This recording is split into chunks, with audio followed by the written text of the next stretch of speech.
اعوذ باللہ من الشیطان الرجیم بسم اللہ الرحمن الرحیم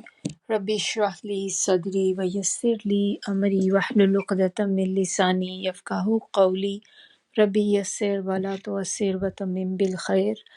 انشاءاللہ آج کا لیسن جو ہم لوگ کریں گے سورۃ البقرہ، اس کی آیات کریں گے 275 سے 280 تک کریں گے انشاءاللہ۔ تو شروع کرتے ہیں ٹرانسلیشن کے ساتھ۔ بسم اللہ الرحمن الرحیم۔ آیا نمبر 275۔ الذین، وہ لوگ جو یأکلون، کھاتے ہیں، الربا، ربا سود کو کہتے ہیں، جیسے ہم اردو میں سود ہوتا ہے نا تو عربک میں اس کو ربا کہتے ہیں۔ لا، نہیں، یقومون، یقومون قیام سے ہے۔ قیام کیا ہوتا ہے؟ نماز میں جب ہم قیام کرتے ہیں تو کھڑے ہوتے ہیں نا، تو اسی طرح یقومون، اینڈ پہ واو نون اور شروع میں یا ہے،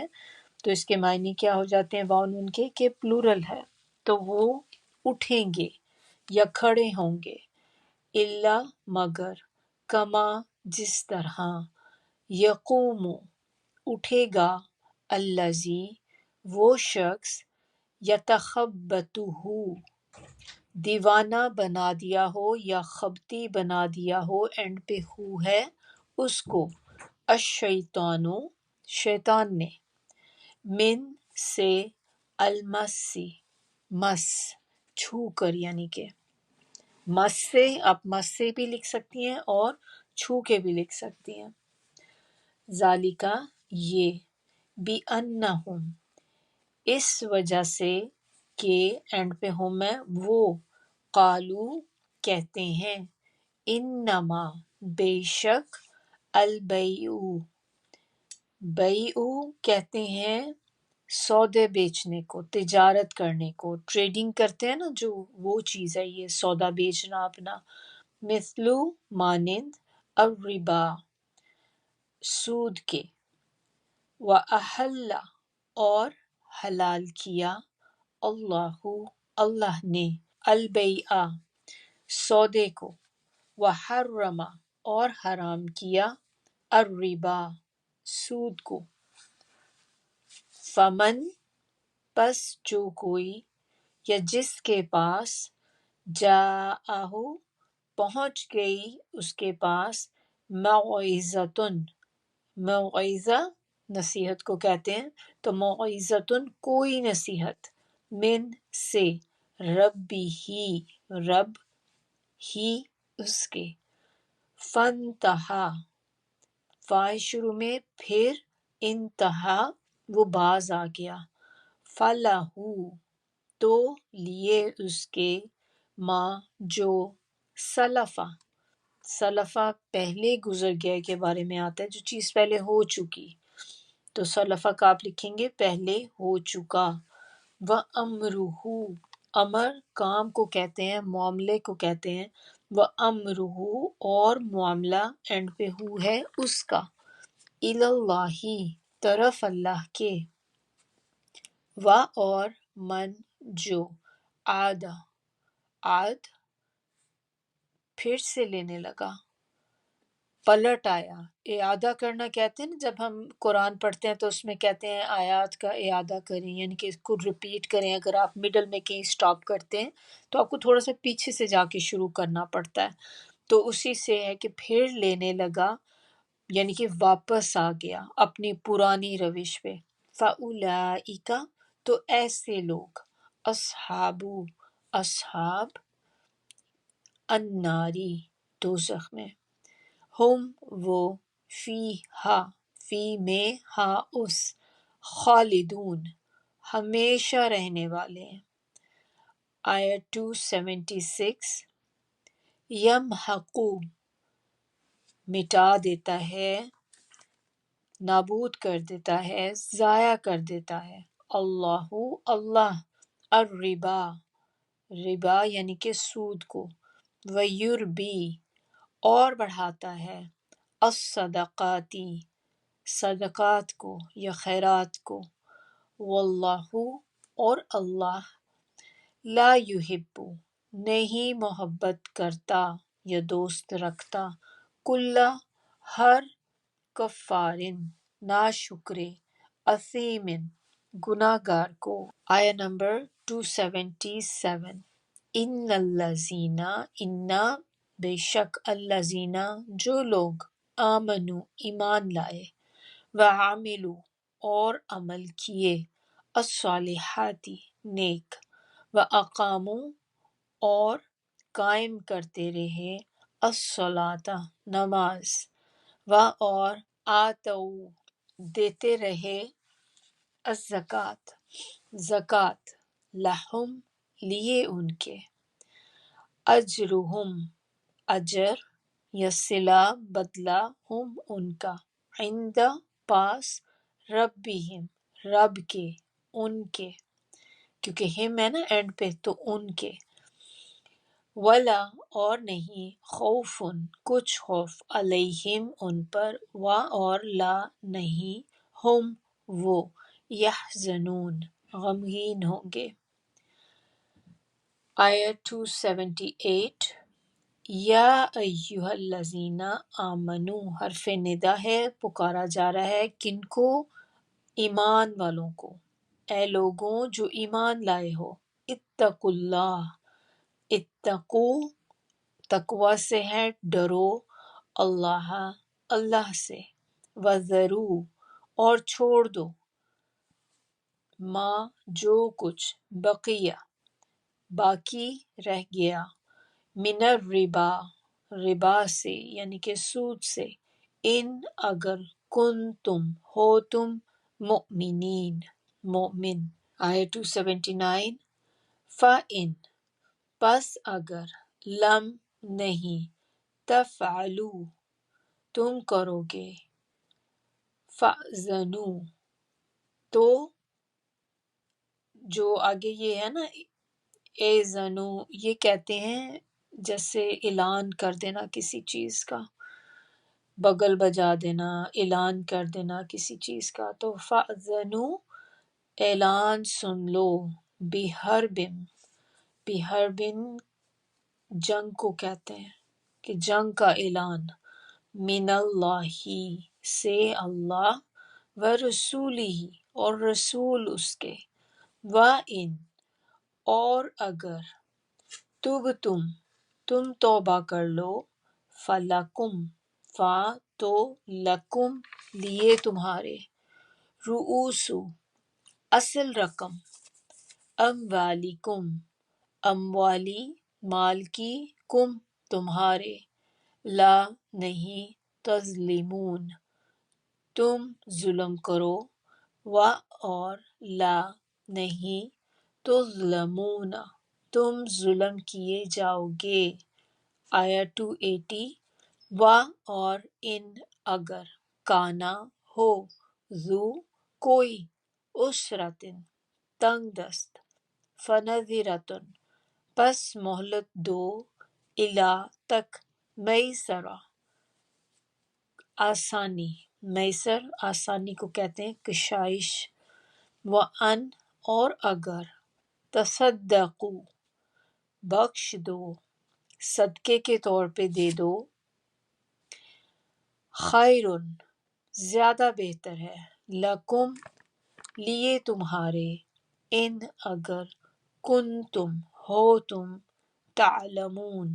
جانتے، عین لام میم درمیان میں ہے، علم تو اس سے آپ کو پتہ چل جائے گا کہ معنی کیا ہوتے ہیں، جاننا، واو نون اینڈ پہ ہے تو پلورل کے لیے ہے، تو کنتم تعلمون ہو تم سب جانتے۔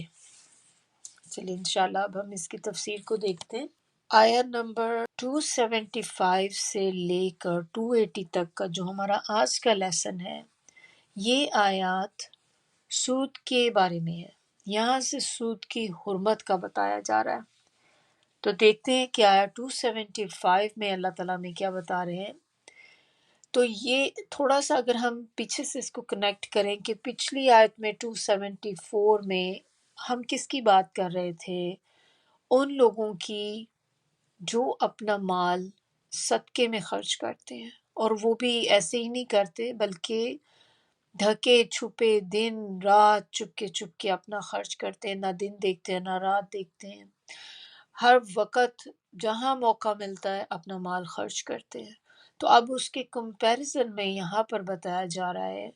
کہ ان لوگوں کے برعکس، جو لوگ صدقہ کرتے ہیں ان کے برعکس، اب اس آیت میں جو لوگ سود کھاتے ہیں وہ یوں کھڑے ہوں گے، یہ قیامت کے دن کی بات ہو رہی ہے، کہ جیسے شیطان نے کسی شخص کو چھو کر اسے خبتی بنا دیا۔ اور یہ کیوں؟ یہ اس لیے کیونکہ یہ کہا کرتے تھے کہ تجارت بھی تو سود ہی کی طرح ہے، حالانکہ اللہ نے تجارت کو حلال کیا ہے اور سود کو حرام۔ اب جس شخص کو اس کے رب سے یہ نصیحت پہنچ گئی اور وہ سود سے باز آ گیا، تو پہلے وہ جو سود کھا چکا سو کھا چکا، اس کا معاملہ اللہ کے سپرد ہے، مگر جو پھر بھی سود کھائے تو یہی لوگ اہل دوزخ ہیں جس میں وہ ہمیشہ رہیں گے۔ ربا کا ورڈ ہم نے پڑھا تھا، ہم اردو میں سود کہتے ہیں، تو ربا کا ہم دیکھتے ہیں کہ ایکچول معنی کیا ہوتا ہے۔ ربا جو ہوتا ہے اس کے معنی ہوتے ہیں بڑھنا، کسی چیز کو انکریز کرنا، زیادہ ہونا، اور اس کے علاوہ اس کے معنی میں یہ بھی ایک چیز آ جاتی ہے کہ ایک فکسڈ پروفٹ جو ہوتا ہے وہ بھی ربا کے اندر آتا ہے، معین یا ایک فکسڈ اضافہ۔ اور یہ کس چیز میں؟ جیسے کہ کوئی فکسڈ ریٹ ہو جس کے مطابق بندہ اصل رقم سے زیادہ پروفٹ لیتا ہے۔ جیسے ہم لوگ تو بہت زیادہ اس کے ساتھ فیملیئر ہیں کہ جب یہاں پر گھر لیے جاتے ہیں انسٹالمنٹس پہ، تو اس میں کیا ہوتا ہے، وہ آپ کچھ پیمنٹ ڈاؤن کرتے ہیں، ڈاؤن پیمنٹ دیتے ہیں، پھر اس کے بعد جو بقیہ اماؤنٹ رہ جاتی ہے اس کا آپ لون لیتے ہیں۔ تو وہ جب لون لیتے ہیں تو اس کے ساتھ ان کی کنڈیشن ہوتی ہے کہ آپ نے یہ لون 30 ایئرس میں اتارنا ہے، کم آپ کر لیں، 15 سال کر لیں، 30 ایئر کر لیں۔ پھر اس میں آپ کو وہ بتاتے ہیں کہ جب آپ نے اس کو پے بیک کرنا ہے تو آپ کو اے پی آر کیا دیا جائے گا، یعنی کہ جو آپ نے قرضہ واپس کرنا ہے تو اس کے اوپر جو انٹرسٹ ہوگا وہ آپ کو ایک اماؤنٹ بتاتے ہیں، فکسڈ ریٹ ایک بتاتے ہیں۔ جیسے کہ لیٹس سے آپ کہہ لیں کہ 5% کہا جاتا ہے کہ 5% آپ ہمیں ایوری منتھ اس کے اوپر پے کریں گے، یہ آپ کا انٹرسٹ ہوگا اوپر۔ تو وہ جو 5% ہے اوپر آپ کے اصل کے، وہ سود ہے، وہ ربا ہے، اور وہ چیز ہے جو منع ہے۔ آپ صلی اللہ علیہ وسلم کی حدیث ہے اس بارے میں، انہوں نے فرمایا ہر وہ قرض جو نفع کھینچ لائے وہ ربا ہے۔ مثال کے طور پہ ایک شخص کسی کو 100 روپے ادھار دیتا ہے 6 مہینے کے لیے یا کسی بھی ٹائم کے لیے، ہمیں تو فور ایگزامپل یہاں پہ بات کر رہے ہیں کہ 6 مہینے کے لیے وہ کسی کو 100 روپے دیتا ہے، اور پھر اس شرط پہ کہ جب 6 مہینے کے بعد وہ بندہ اپنا پیسہ واپس کرے گا جو اس نے قرضہ لیا تھا، تو وہ بجائے 100 کے 125 روپے دے گا۔ تو یہ جو 25 روپے اوپر ہیں یہ سود کہلاتا ہے، یہ سود کی منی ہے، انٹرسٹ ہے یہ، اور وہ چیز اسلام میں منع کی گئی ہے۔ کچھ چیزیں ایسی ہوتی ہیں کہ جب آپ قرآن وغیرہ میں پڑھ رہے ہوتے ہیں تو آپ کو کلیئرلی پتہ نہیں چلتی، جیسے کہ نماز کا بھی اگر آپ دیکھیں، ہمیں یہ تو پتہ چلتا ہے قرآن سے کہ نماز پڑھو، نماز کو قائم کرو، لیکن آپ کو نماز کا طریقہ پتہ نہیں چلتا، وہ آپ کو نبی صلی اللہ علیہ وسلم سے پتہ چلتا ہے۔ تو اسی طرح کچھ چیزیں قرآن میں اتنی کلیئرلی بتائی گئی ہیں کہ اس کے بعد کوئی ڈاؤٹ رہ نہیں جاتا، کوئی شک نہیں رہ جاتا، یعنی کہ کوئی ایسی وہ گرے ایریا نہیں ہوتے اس میں کہ جہاں پہ آپ کہیں کہ کنفیوزنگ ہو گئی ہے چیز تھوڑی سی، یہ کریں کہ نہ کریں، کچھ اندازہ نہیں ہو رہا۔ تو اس طرح سے کچھ چیزیں جو ہیں اللہ تعالیٰ نے قرآن میں بہت کلیئرلی بتائی ہیں، ان میں سے یہ سود کی آیات بھی ہیں، سود کے احکامات جو ہیں کہ اللہ تعالیٰ نے اتنے کلیئرلی بتا دیے ہیں کہ اس کے بعد کسی چیز کی انسان کو ضرورت نہیں رہ جاتی، کہ اللہ تعالیٰ نے کلیئر بتا دیا ہے کہ سود کو کیا کرنا ہے، سود والے کے بارے میں۔ تو جب ٹیکسٹ واضح آ گئی کہ ایک چیز حرام ہے، پھر آپ اسے کسی بھی طریقے سے حلال نہیں کر سکتے، چاہے اب آپ جو مرضی فتویٰ لے آئیں، جو مرضی کر لیں، لیکن جس کو اللہ نے کلیئرلی حرام کہہ دیا آپ اس کو حلال نہیں کر سکتے۔ حضرت عمر کہتے ہیں جو آخری چیز آپ صلی اللہ علیہ وسلم پہ نازل ہوئی وہ ربا کی آیت ہے، لہٰذا تم سود کو چھوڑ دو اور اس چیز کو بھی چھوڑ دو جس میں سود کا شبہ ہو۔ تھوڑا سا بھی ڈاؤٹ ہو، آپ کو تھوڑا سا شک ہو کہ شاید یہ بھی انٹرسٹ میں آ جاتا ہے، کنفرم نہیں ہے لیکن آپ کو ڈاؤٹ بھی اگر آئے تو اس چیز کو چھوڑ دو۔ تو اللہ تعالیٰ نے تجارت کو حلال اور سود کو حرام قرار دیا ہے۔ اب اس آیت میں بتایا جا رہا ہے کہ جو لوگ سود کھاتے ہیں جب وہ قیامت کے دن اٹھیں گے تو وہ اس طرح ہوں گے کہ جیسے کسی کو کوئی خبتی انسان ہوتا ہے نا، خبتی کیا ہوتا ہے جس کو کہتے ہیں کہ جنون چڑھ گیا ہے اس کے اوپر، جن آ جاتا ہے کبھی کسی پہ، تو شاید آپ لوگوں کو اندازہ ہو کہ وہ کیسی عجیب عجیب پاگلوں جیسی حرکتیں کرنے لگ جاتا ہے۔ اسی طرح یہاں پر بتایا جا رہا ہے کہ اگر شیطان کسی شخص کو چھو کر اس کو پاگل کر دے تو اس طرح سے یہ سود والا بندہ اس دن اٹھے گا۔ تو پھر ایک بات ذہن میں آتی ہے کہ یہ جو لوگ سود کھاتے ہیں ان کا حال ایسا کیوں ہوگا کہ ان کو خپتی بن کے اٹھیں گے اس دن؟ آگے اللہ تعالیٰ نے خود ہی اس کا جواب بھی دے دیا کہ اس لیے ان کی حالت ایسی ہوگی کیونکہ یہ کہا کرتے تھے کہ تجارت بھی تو سود ہی کی طرح ہے۔ یہ ان کا ایک، آپ کہہ لیں کہ ایک ان کا قصور تھا، ان کا ایک گناہ تھا کہ وہ اس چیز کو اس کے ساتھ برابر کر رہے ہیں کہ ایک چیز کو تو اللہ نے حلال کیا اور دوسری چیز کو حرام کیا، تو دونوں برابر کیسے ہو سکتی ہیں؟ دو چیزیں اس میں آ جاتی تھیں، ایک تو یہ کہ باولا اسی لیے بھی اس کو کہا جاتا ہے کہ باولا ہو کے اس دن اٹھے گا، کیونکہ دنیا میں وہ بھی تو پیسے کے پیچھے باولا تھا نا، پیسے کے پیچھے دوڑتا تھا اور اسی وجہ سے سود اکٹھا کرتا تھا، سود لیتا تھا تاکہ میرے پیسے میں اضافہ ہو جائے۔ تو اس کے لیے دنیا میں تو یہ تھا کہ خپتی ہوا تھا اور آخرت میں وہ ویسے ہی خپتی اٹھے گا۔ اور دو چیزیں اس کے اندر آ جاتی ہیں، دو گناہ جو وہ کرتا تھا، ایک تو یہ کہ وہ سود کھاتا تھا اور پھر دوسری چیز یہ کہ وہ اس کو جسٹیفائی کرتا تھا۔ جیسے جسٹیفائی ہم کہتے ہیں نا کہ پھر آپ اس کو ایک طرح سے پروف کرنے کی کوشش کر رہے ہوتے ہیں کہ یہ غلط نہیں ہے جو میں کر رہا ہوں، تو آپ ایک تو گناہ کر رہے ہیں سود کھانے کا، پھر دوسرا آپ اس کے متعلق کیا کہہ رہے ہیں کہ یہ اور تجارت برابر ہی ہے، اس میں ہمیں تو کوئی فرق نظر نہیں آتا، جیسی تجارت ہے ویسا سود ہے۔ جبکہ پھر اللہ تعالیٰ نے کیا کہا کہ تجارت اور سود جو ہے دونوں فرق چیزیں ہیں، تجارت حلال ہے اور سود حرام ہے۔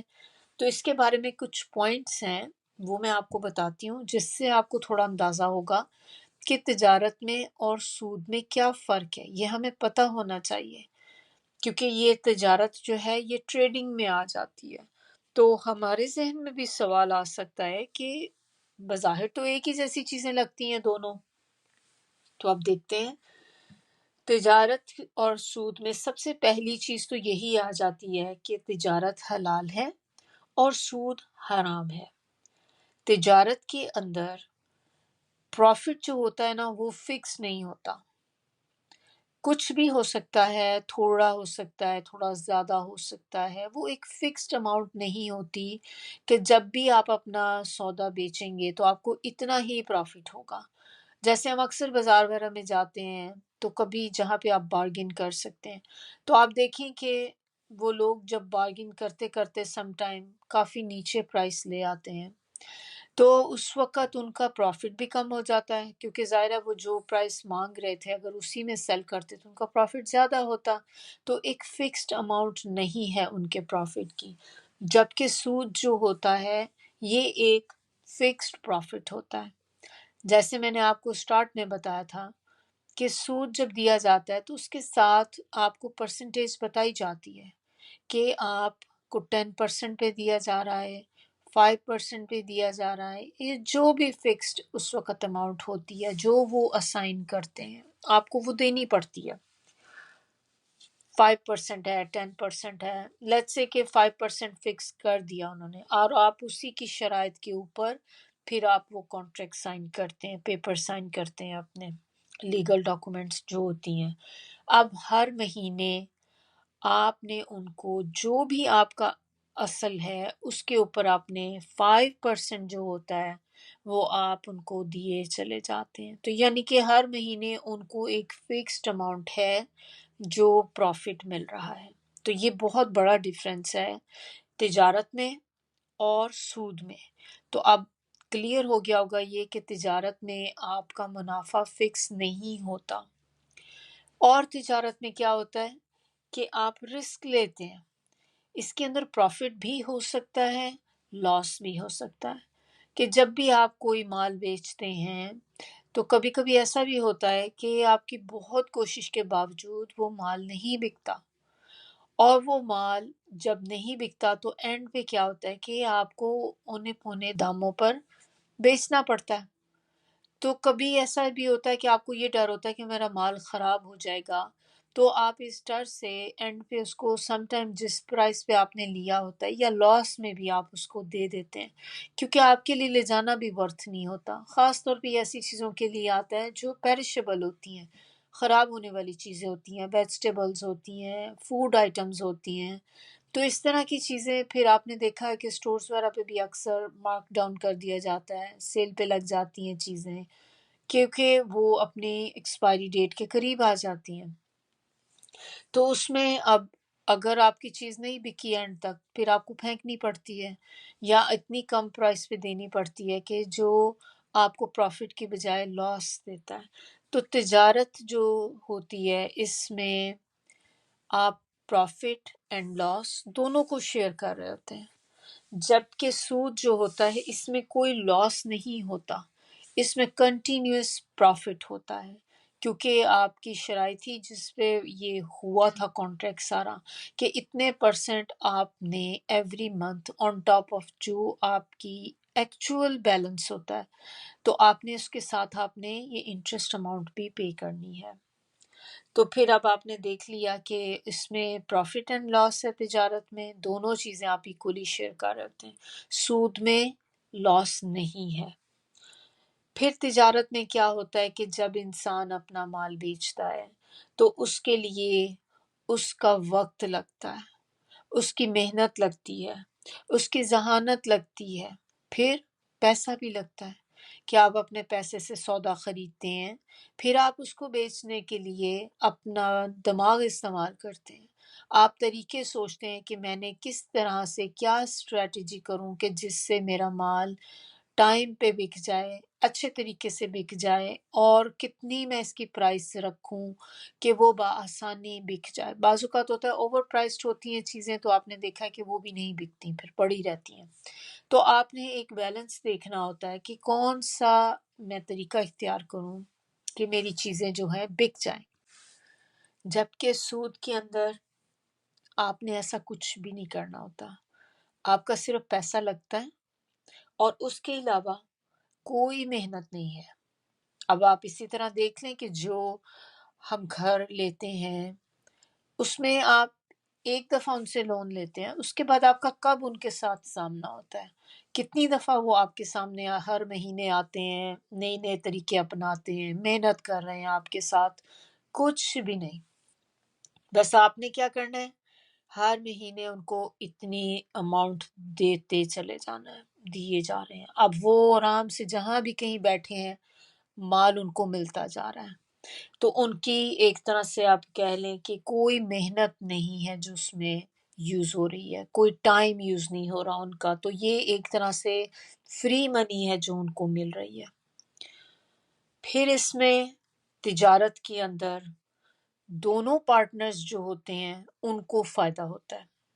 یہ واحد چیز ہے ایک طرح سے آپ دیکھ لیں کہ جس میں دونوں کا فائدہ ہو رہا ہے، اور یہ ایک میوچول انڈرسٹینڈنگ کے ساتھ ہوتی ہے یہ چیز، دونوں پارٹیز ایگری کرتی ہیں تو پھر ہی سودا بکتا ہے نا۔ اگر ایک بندہ دینے والا تو راضی ہے اس پہ، وہ ریڈی ہے بیچنے پہ، لیکن خریدنے والا ریڈی نہیں ہے، تو پھر سودا تو نہیں ہوگا نا۔ تو اس میں دونوں پارٹیز جو ہوتی ہیں وہ ایگری کرتی ہیں، اور اس میں پروفٹ دونوں کا ہوتا ہے کیونکہ اینڈ پہ دونوں خوشی خوشی اٹھتے ہیں، لینے والا بھی خوش اٹھتا ہے، دینے والا بھی، دینے والا اس لیے کہ اس کا مال بک جاتا ہے، اور لینے والا اس لیے کہ اس نے، اگر آپ نے بارگیننگ کی ہے کچھ اس کے ساتھ تو آپ بڑے خوش ہو کے اٹھتے ہیں کہ میں نے اتنا مال جو تھا وہ کم کرا لی، اتنے قیمت اس کی کم کرا لی ہے۔ جبکہ سود کے اندر کیا ہوتا ہے کہ پروفٹ صرف اس کا ہوتا ہے جس نے مال لگایا ہوتا ہے، اور دوسرے بندے کا لاس ہی لاس ہوتا ہے۔ تو یہ دونوں میں ایک چیز آپ کو پتہ چلتی کہ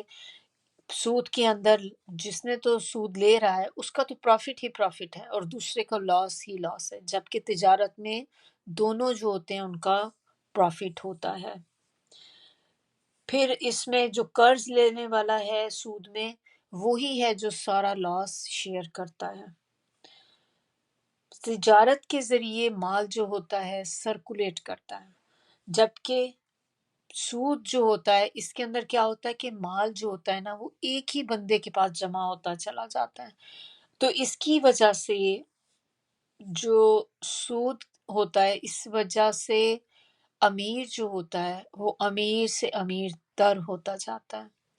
کیونکہ ظاہر ہے اس کے پاس آلریڈی پیسہ تھا اور اس نے پیسہ دے کے لگا دیا، اب وہ جو سود پر زیادہ کمانا شروع ہو جاتا ہے، تو بیٹھے بٹھائے ایک اس کو انکم کا ذریعہ بن گیا، کوئی محنت نہیں کرنی پڑی، کوئی کچھ نہیں کرنا پڑا، اور پیسہ اس کے پاس جمع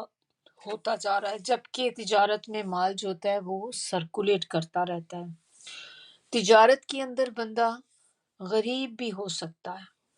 یعنی کہ پروفٹ ہے تو آگے آگے نکل گیا، اگر لاس ہو گیا تو پھر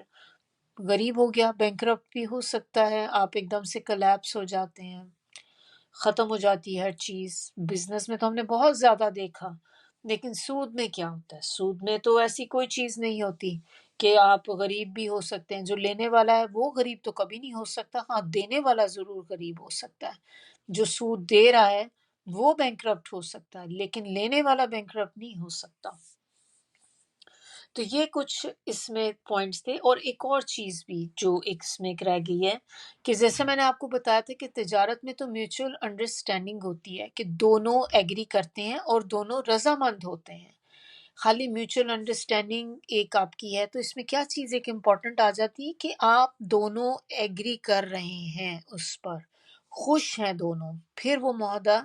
معاہدہ جو ہوتا ہے طے پاتا ہے۔ جبکہ سود کے اندر کیا ہوتا ہے کہ بظاہر دیکھنے میں ایسی لگ رہا ہوتا ہے کہ دو لوگ ایگری کر رہے ہیں تبھی تو پیپر سائن کر رہے ہوتے ہیں نا کانٹریکٹ کے، لیکن اگر اندر سے دیکھا جائے تو جو سود لینے والا ہوتا ہے، بندہ جو قرض دے رہا ہوتا ہے، وہ سود لینے والا تو خوش ہوتا ہے کہ اتنے میں اس کا مال کا جو ہے سودا ہو گیا، اب اتنا وہ لون دے کر اب اس کے اوپر اتنا پروفٹ اس کو ملنا شروع ہو جائے گا 5%۔ جبکہ جو دینے والا ہے اگر آپ اس کی طرف سے سوچیں تو کون خوشی خوشی کر رہا ہوتا ہے؟ آپ میں سے سب میں سے کبھی اگر کسی کا واسطہ پڑا ہو کہ اس طرح سے گھر لیے ہوں انسٹالمنٹس پہ، آپ نے منتھلی جب آپ پے کرتے ہیں تو آپ کو اگر یاد ہو کہ جب آپ نے بھی پیپر سائن کیے تھے تو کیا انسان خوش ہو رہا ہوتا ہے؟ یہ خوشی اس کو ضرور ہو رہی ہوتی ہے کہ چلو ہمیں گھر مل جائے گا، لیکن اس کے علاوہ اگر آپ اس پوائنٹ سے سوچیں کہ یہ پیسہ جو اب آپ نے واپس کرنا ہے اور اس پہ اتنا اپنے انٹرسٹ اوپر پے کرنا ہے، تو یہ تو انسان کو خوشی نہیں دے رہی ہوتی چیز، لیکن اس وقت ہو سکتا ہے انسان گھر کی خوشی میں اس چیز کو بھول جائے، لیکن پھر جب وہ ہر مہینے اس کو دینا پڑتا ہے پھر اس کو پتہ چلتا ہے کہ کتنی تکلیف اس کو اس چیز سے پہنچتی ہے۔ اور اگر اس بندے کو بھی آپشن ملے کہیں سے کہ وہ بغیر انٹرسٹ کے کوئی اس کو لون مل جائے تو وہ بندہ لپک کے پکڑے گا اس کو، کبھی بھی وہ نہیں چاہے گا کہ میں انٹرسٹ کے اوپر لون لوں۔ تو یہ وہ بات ہے جس کا ذکر ہو رہا ہے کہ اس میں ایک بندہ جو ہوتا ہے وہ فائدہ اٹھا رہا ہوتا ہے دوسرے کی مجبوری کا۔ تو ایک بندہ مجبوری میں سائن کر رہا ہوتا ہے کیونکہ اس کے پاس کوئی اور آپشن نہیں ہے، دس از دی اونلی آپشن، تو وہ مجبوری میں سائن کرے گا جو قرض لے رہا ہے وہ، اور جو قرض دینے والا ہے وہ خوشی خوشی سائن کر رہا ہوگا۔ تو یہ بیسک اس کے جو کچھ امپورٹنٹ پوائنٹس تھے کہ جس کی وجہ سے ہمیں پتہ چلتا ہے کہ اللہ تعالیٰ نے کیوں اتنا بڑا ڈفرینس ان دونوں میں رکھا ہے۔ اس کے بارے میں کچھ احادیث بھی ہیں۔ سود کے اوپر تقریباً 40 کے قریب احادیث ہیں نبی صلی اللہ علیہ وسلم کی جس میں سود کے بارے میں بتایا گیا ہے، اور 40 جو ہیں that's a big number، کہ اگر دیکھا جائے تو اتنی ساری احادیث اس کے بارے میں نبی صلی اللہ علیہ وسلم نے جو بتائیں، اور قرآن پاک میں 7 آیات ہیں اس کے اوپر جو سود کے بارے میں بتاتی ہیں۔ تو کچھ احادیث کچھ ہم دیکھ لیتے ہیں، ظاہر ہے ساری تو ہم نہیں کور کر سکتے یہاں پر، لیکن کچھ امپورٹنٹ احادیث جو ہم یہاں پر آج ذکر کر لیتے ہیں تاکہ ہمیں بھی تھوڑا اندازہ ہو جائے کہ نبی صلی اللہ علیہ وسلم نے کیا بتایا۔ آپ صلی اللہ علیہ وسلم نے فرمایا، صحیح مسلم کی روایت ہے یہ، 7 بڑے گناہوں سے بچو، اور یہ کون سے گناہ ہیں؟ انہوں نے کہا ہے کہ ہلاک کر دینے والے 7 بڑے ہلاک کر دینے والے گناہوں سے بچو۔ نمبر 1، اللہ کے ساتھ کسی کو شریک ٹھہرانا یعنی کہ شرک کرنا۔ نمبر 2، سود کا لین دین کرنا۔ نمبر 3، جادو کرنا کسی پر۔ نمبر 4، ناحق کسی کا قتل کرنا۔ نمبر 5، یتیم کا مال کھانا۔ نمبر 6، میدان جنگ سے بھاگ نکلنا۔ نمبر 7، بھولی بھالی کسی پاک دامن عورت پر تہمت لگانا۔ یہ چیزیں ہمیں شاید اتنی بڑی نہیں لگتی، لیکن ان کے بارے میں نبی صلی اللہ علیہ وسلم نے کہا ہے کہ یہ ہلاک کر دینے والے گناہ ہیں، یعنی کہ انسان کو ہلاک کر دیتے ہیں۔ کہاں پر؟ آخرت میں۔ آخرت ہی میں بندہ ہلاک ہو گیا مین تباہ ہو گیا، یعنی کہ جہنم میں جائے گا، تبھی ہوگی نا ہلاکت، کہ اب اس کا کوئی فائدہ وہاں پہ کسی چیز کا اس کو نہیں ہوگا۔ تو ایسے ہی جو بندہ اللہ نہ کرے جہنم میں جائے گا تو ہلاکت ہی ہو گئی نا اس کی۔ پھر آپ صلی اللہ علیہ وسلم نے ایک اور حدیث میں فرمایا کہ 4 آدمی ایسے ہیں ان کے بارے میں اللہ تعالیٰ نے اپنے اوپر لازم کر لیا کہ انہیں کبھی جنت میں داخل نہیں کرے گا اور نہ ہی جنت کی نعمتیں چکھنے دے گا۔ ان میں سب سے پہلا شخص جو ہے وہ ہے جو شراب کا عادی ہوتا ہے، ایڈکٹ ہوتے ہیں نا جو ڈرنک کرتے ہیں شرابی، وہ۔ نمبر 2، سود کھانے والا۔ نمبر 3، یتیم کا مال ناحق کھانے والا۔ نمبر 4، ماں باپ کی نافرمانی کرنے والا۔ پھر ایک اور حدیث میں آپ صلی اللہ علیہ وسلم نے فرمایا، سود کا 1 روپیہ کھانا 36 ٹائم زنا کرنے سے بھی بدتر ہے۔ 1 روپیہ کھانا، دیکھیں کتنی معمولی اماؤنٹ ہے، اس طرح سے یہ ہے کہ جیسے 36 ٹائم کوئی بھی شخص جو ہے وہ زنا کرے، بلکہ اس سے بھی برا کہا گیا کہ اس سے بھی بدتر ہے۔ آپ صلی اللہ علیہ وسلم نے فرمایا، ان گناہوں سے بچو جو معاف نہیں کیے جائیں گے۔ ایک ان میں سے مال غنیمت کی چوری۔ نمبر 2، سود کھانا، کہ یہ معاف نہیں ہوں گے۔ سودی لین دین کرنے والا دنیا میں ہی اللہ کی رحمت سے محروم ہو کر بیماریوں، پریشانیوں، دکھوں اور مصیبتوں میں زندگی بسر کرتا ہے۔ سم ٹائمز کیا ہوتا ہے کہ ہم لوگوں کے گھر کے حالات بڑے خراب ہوتے ہیں، جیسے آپ کو محسوس ہوتا ہے کہ گھر میں ہر وقت کی کوئی پریشانی ہے، ایک دوسرے کو کھانے کو پڑ رہے ہیں سب، بس ہر وقت لڑائی والا ماحول رہتا ہے، وہ پیار محبت نہیں ہے جو پہلے ہوتا تھا۔ یا آپ کو لگتا ہے کہ بس ایسے ہی ہے کہ ہر بندہ ایک دوسرے سے اکتایا ہوا ہے، بات کر لیں دوسرا کھانے کو پڑتا ہے، تو آپس میں بانڈنگ نہیں ہے، میاں بیوی کی آپس میں محبت نہیں ہے، وہ ایک دوسرے کو جب دیکھتے ہیں ایک دوسرے سے غصہ ہو رہے ہیں، لڑائی چل رہی ہے، ہر وقت گھر میں ایک میدان جنگ ہی بنا رہتا ہے، بچے نافرمان ہیں، بدتمیزیاں کرتے ہیں، تو گھر میں ایک طرح سے سکون نہیں ہے بالکل بھی۔ تو ایسی صورت میں انسان کو اپنا یہ بھی جائزہ لینا چاہیے کہ کہیں ایسا تو نہیں کہ ہمارے گھر میں، ہمارے پیسے میں، ہمارا جو رزق ہے کہیں سے سود کی آمیزش ہو رہی ہو، کہیں آپ کی چیزوں کے اندر انٹرسٹ شامل ہو رہا ہو، کیونکہ اگر آپ کی چیزوں میں اس طرح سے انٹرسٹ آ رہا ہے اندر، تو یہ ساری چیزیں اس چیز کا باعث بھی ہو سکتی ہیں جو گھر میں اس وقت آپ کے حالات چل رہے ہیں۔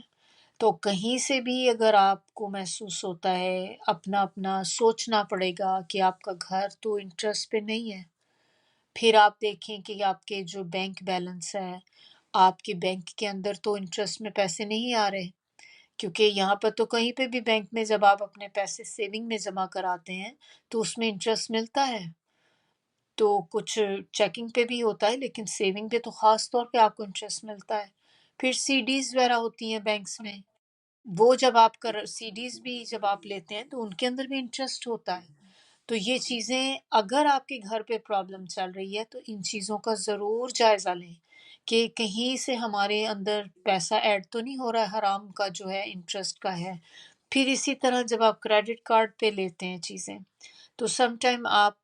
کو بھول جاتا ہے یا آپ پے نہیں کر پاتے فور اینی ریزن، آپ کے پاس اس وقت پیسے کی کمی ہو گئی، زیادہ کی شاپنگ کر لی آپ نے اس میں،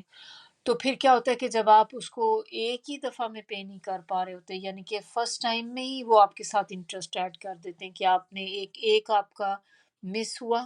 تو وہ آپ کا انٹرسٹ ایڈ ہو جائے گا اس میں، تو یہ بھی آپ کے اس میں آ رہا ہے۔ تو یہ ساری چیزوں کا اپنا اپنا جائزہ لیں کہ ہم تو نہیں کہیں پہ چیزیں ہمارے اندر آ رہا ہے۔ پھر ایک صحیح مسلم کی حدیث ہے کہ اس میں نبی صلی اللہ علیہ وسلم نے سود لینے والا، دینے والا، اس کو لکھنے والا اور اس کے جو گواہ ہوتے ہیں سب پر لعنت کی ہے اور فرمایا ہے کہ وہ سب گناہ میں برابر ہیں۔ تو اب ہم نے کتنی چیزیں اس میں دیکھ لی ہیں، 4 طرح کے لوگ ہیں جو سود میں، جو سارے برابر کے گناہ گار ہیں۔ اب اس کو پھر سے واپس آپ اسی جگہ لے آئیں کہ جب آپ نے اپنے گھر کے پیپر ڈاکومنٹ سائن کیے تھے، جب ہم گھر لیتے ہیں اور اگر کسی نے لون پر لیا ہے تو اس وقت ہوتا ہے یہ پیپر جو آپ سائن کر رہے ہوتے ہیں، جب وہ پھر اس میں آپ نے دیکھا ہوگا کہ آپ کے پاس بڑا سا ایک رجسٹر سا ہوتا ہے، لے کر آتے ہیں ڈفرینٹ اتنے سارے پیپر آپ نے سائن کرنے ہوتے ہیں، اور پھر وہ لوگ جو لے کر آتے ہیں وہ سارا کچھ لکھوا کر لے کر آتے ہیں نا، پرنٹ کر کر لے کر آتے ہیں۔ تو یہاں پر کیا بتایا جا رہا ہے کہ سود لینے والا بھی، دینے والا بھی، جو اس کو لکھ کر لاتا ہے وہ بھی، پھر اس کے لیے آپ کو وٹنس بھی چاہیے ہوتے ہیں، تو جو اس کے اوپر گواہ بنے گا وہ بھی شامل ہوگا گناہ میں۔ تو اگر آپ کو بھی کوئی ایسی جو آپ نے کوئی سودا کرنا ہو یا کوئی چیز ایسی کرنی ہو، تو اگر آپ کو کوئی کہتا ہے کہ آپ اس میں ہمارے گواہ بن جائیں، تو ہمیں ایسی چیزوں میں گواہ نہیں بننا چاہیے، کیونکہ اکارڈنگ ٹو دس حدیث ہمیں کیا پتہ چلتا ہے کہ نبی صلی اللہ علیہ وسلم نے ان سب کے اوپر لعنت کی ہے، تو آپ بھی اتنے ہی گناہ گار ہو جائیں گے جتنا کہ وہ لینے اور دینے والا ہے۔ پھر ایک ابن ماجہ کی حدیث ہے، اس میں آپ صلی اللہ علیہ وسلم نے فرمایا اگر سود کے گناہ کے 70 حصے کیے جائیں تو اس کا جو کمزور ترین حصہ ہے نا وہ اپنی ماں سے زنا کے برابر ہے، یعنی کہ سب سے چھوٹا پارٹ آپ اس کا لے لیں وہ بھی ماں کے ساتھ زنا کے، ماں کے ساتھ نکاح کرنے کے برابر ہے۔ تو آپ سوچ لیں کہ باقی کا کیا حال ہوگا اگر اس کے سب سے کمزور حصے کا یہ حال ہے۔ پھر آپ صلی اللہ علیہ وسلم نے فرمایا سود کا 1 درہم جو آدمی کھاتا ہے اور وہ اس کے سودی ہونے کو جانتا ہے تو وہ گناہ میں 36 ٹائم زنا کرنے سے زیادہ سخت ہے۔ یہ احمد کی حدیث ہے۔ آپ صلی اللہ علیہ وآلہ وسلم نے معراج کے موقع پر کچھ لوگوں کو انتہائی تکلیف دہ حالت میں دیکھا۔ یہ صحیح بخاری کی حدیث ہے جو میں ابھی آپ کو بتا رہی ہوں۔ تو نبی صلی اللہ علیہ وسلم کہتے ہیں کہ میں اور جبریل سرخ رنگ کی ایک نہر پہ پہنچے جس کا پانی خون کی طرح سرخ تھا۔ میں نے دیکھا اس میں کچھ لوگ ہیں اور وہ بہت مشکل سے کنارے تک آتے ہیں۔ کنارے پر ایک فرشتہ بہت سے پتھر لیے بیٹھا ہے۔ وہ ان کا منہ پھاڑ کر وہ پتھر ان کے منہ میں ڈال دیتا ہے۔ وہ بھاگتے ہیں اور پھر واپس آتے ہیں، بھاگتے ہیں اور پھر واپس آتے ہیں، اور یہی ہوتا رہتا ہے۔ وہ پھر سے واپس آتے ہیں، وہ ان کا منہ پھاڑتا ہے، منہ میں پتھر بھرتا ہے، بڑے بڑے پتھر ان کے اندر انڈیلتا ہے، اور پھر وہ بیچارے تکلیف کی شدت سے بھاگتے ہیں اور پھر واپس آتے ہیں۔ پھر جب معلوم ہوا، پوچھا نبی صلی اللہ علیہ وسلم نے کہ یہ کون لوگ ہیں کہ جن کے ساتھ یہ ہو رہا ہے، جو خون کی نہر میں، انہوں نے بتایا کہ خون کی نہر کے اندر جو قید کیے ہوئے یہ جو لوگ ہیں، یہ وہ شخص ہیں جو سود کھاتے تھے، سود خور تھے۔ تو اب آپ دیکھ لیں اس کا انجام دنیا میں تو خیر پتہ چلتا ہی ہے، ہم نے دیکھا، تو آخرت میں بھی کیا ہوگا ان کا، کہ اتنا برا حال ہوگا۔ پھر اس میں آگے کیا بتایا جا رہا ہے، اللہ تعالیٰ نے یہ سارا کچھ بتانے کے بعد کہا کہ اب جس کے پاس نصیحت آ گئی اور وہ اس سے رک گیا، یعنی کہ آیات کو پڑھ کر اگر کسی کے ہوتا ہے نا کہ آپ کا دماغ کھل جاتا ہے، بعض اوقات ہم پہلے کتنی چیزیں ہمیں پتہ بھی ہوتی ہیں لیکن ہم توجہ نہیں دیتے، لیکن کبھی کبھی وہی آیات جو آپ کتنی دفعہ پڑھ چکے ہوتے ہیں اثر نہیں کرتی، لیکن ایک وقت ایسا آتا ہے کہ وہی آیات جو پہلے آپ کئی دفعہ پڑھ چکے ہوتے ہیں لیکن اب آپ پڑھ رہے ہیں تو آپ کو ایک دم سے ایسے لگتا ہے کہ شاید آپ نے کبھی پہلے پڑھی ہی نہیں تھی، اور آپ کے دل پہ لگ جاتی ہے، کہ وہ ٹائم ہوتا ہے جب انسان چینج ہو جاتا ہے، ٹرانسفارم ہو جاتا ہے، اپنے آپ کو بدل دیتا ہے، اور یہ اللہ کی طرف سے ہوتا ہے کہ وہی چیز آپ اتنے عرصے سے دیکھیں، قرآن ہم لوگ پڑھتے ہی چلے آتے ہیں، جب سے ہم لوگوں نے ہوش سنبھالا، ہم نے قرآن پڑھنا سیکھا تو ہم پڑھ رہے ہیں نا، لیکن ہر دفعہ تو پڑھ کے ہم اس وقت سے تو نہیں بدلائے سارے، کہ ہم نے جب پہلی دفعہ قرآن ختم کیا تھا تو ہم تو پورے کے پورے چینج ہو گئے، ایسا نہیں ہوا، ہم گریجولی چینج ہوتے ہیں، جیسے جیسے ہم پڑھتے ہیں تو کوئی چیز ہم، اور اس وقت ہم اس موقع پہ اس ٹائم پہ بھی ہوتے ہیں کہ جو ہمارے لیے بیسٹ ہوتا ہے، اور جب وہ آیات اس ٹائم پہ ہمارے پاس آتی ہیں تو ایک دم سے ہمارا دل بدل جاتا ہے۔ تو اسی طرح یہاں پر اب اللہ تعالیٰ کہہ رہے ہیں کہ اب جس کے پاس تو نصیحت آ گئی اور وہ اس سے رک گیا، تو پھر پیچھے جو ہو چکا وہ ہو چکا، یعنی کہ جو وہ سود میں لے چکا وہ لے چکا، اب اس کا معاملہ اللہ کے سپرد ہے، چاہے تو اللہ تعالیٰ اس کو معاف کر دے اور چاہے تو اس کو پکڑ لے، اس کی پکڑ کر لے، کیونکہ یہ نہیں ہے کہ اگر اب آپ کے پاس نصیحت آ گئی، آپ نے اس کام سے باز آ گئے تو اب آپ کہیں گے کہ چونکہ میں باز آ گیا ہوں تو پھر میں تو بخشا گیا، ایسا نہیں ہوگا، آپ نے چھوڑنا ہی ہے اس کو، جب آپ کو پتہ چل گیا کلیئرلی تو اب، اور کون چھوڑے گا اس کو، ہر کوئی تو نہیں چھوڑ دے گا نا، ہر کوئی جو آیت کو پڑھے گا وہ نہیں چھوڑے گا، وہی چھوڑے گا جس کے پاس اللہ کی نصیحت آئے گی، وہ اپنے آپ کو بدلے گا، اور پھر جب وہ اپنے آپ کو بدل لے گا اور وہیں پہ سٹاپ ہو جائے گا، پھر وہ آگے سود مزید نہیں لے گا، تو اب جو اس نے پچھلا لے چکا وہ معاملہ اللہ کے سپرد ہے، آپ اس کی پھر استغفار کریں گے، اللہ سے توبہ کریں گے، اللہ تعالیٰ مجھے معاف کر دے کہ جو میں نے لا علمی میں کام کر لیا، مجھے پتہ نہیں تھا، یا علم کے ساتھ بھی کر لیا کہ مجھے پتہ بھی تھا لیکن میں نے پھر بھی لیا، کیونکہ ظاہر ہے ہم اللہ تعالیٰ سے توبہ کریں گے، معافی مانگیں گے تو ہمیں امید رکھنی چاہیے، اللہ سے اچھا گمان رکھنا چاہیے کہ اللہ تعالیٰ معاف فرما دیں گے، لیکن پھر بھی یہ معاملہ اللہ کے سپرد ہے، کہ یہ اللہ کے اوپر ہے کہ اللہ تعالیٰ آپ کو معاف کرتے ہیں کہ نہیں۔ اس میں وہی بات ہو جاتی ہے کہ آپ کی جو اخلاص ہے آپ کی توبہ میں، آپ نے توبہ کس طریقے سے کی ہے، دل سے توبہ کی ہے، رو رو کے اللہ سے معافی مانگی ہے، تو آپ کو پھر یہ کہ اللہ تعالیٰ معاف بھی کر سکتے ہیں۔ لیکن اگر آپ نے بس چھوڑ دیا، لیکن توبہ میں آپ بس ٹھیک ہے میں نے اتنا بڑا کام تو کر دیا نا، اب چھوڑ دیا میں نے، اب اور کیا کروں اس سے زیادہ، تو وہ پھر اللہ کے اوپر ہے معاملہ سارا۔ اور یہ لوگ جو کچھ ایسے بھی ہوں گے جنہیں نصیحت نہیں ملے گی، سن کے بھی نصیحت نہیں ملے گی، ان کا بھی اللہ تعالیٰ نے بتا دیا کہ وہ لوگ اگر پھر بھی باز نہ آئیں تو پھر وہ آگ کے رہنے والے ہیں اور اس میں وہ ہمیشہ رہیں گے۔ نیکسٹ آیا ہماری 276 ہے۔ اس میں اللہ تعالیٰ کیا بتا رہے ہیں کہ اللہ تعالیٰ ربا کو مٹاتا ہے اور صدقات میں اضافہ کرتا ہے، یعنی کہ صدقات کو بڑھاتا ہے۔ تو ربا اور صدقہ ان دونوں میں تھوڑا سا فرق دیکھ لیتے ہیں تاکہ ہمیں پتہ چلے کہ ربا جو ہے، ہم نے دیکھا تھا اس کا معنی ہم نے دیکھ لیا تھا کہ اضافہ ہوتا ہے، بڑھانا کسی چیز کا۔ تو ربا کے ساتھ مال کے اندر برکت ختم ہو جاتی ہے، اور وہی مال جو انسان نے اس طریقے سے حاصل کیا ہوتا ہے، ایک ناجائز طریقہ ہے نا، حرام طریقہ ہے جو اللہ تعالیٰ نے اس کو حرام کہا ہے، تو اس طریقے سے اکٹھا کیا ہوا مال انسان کے ہاتھ میں بھی نہیں رہتا،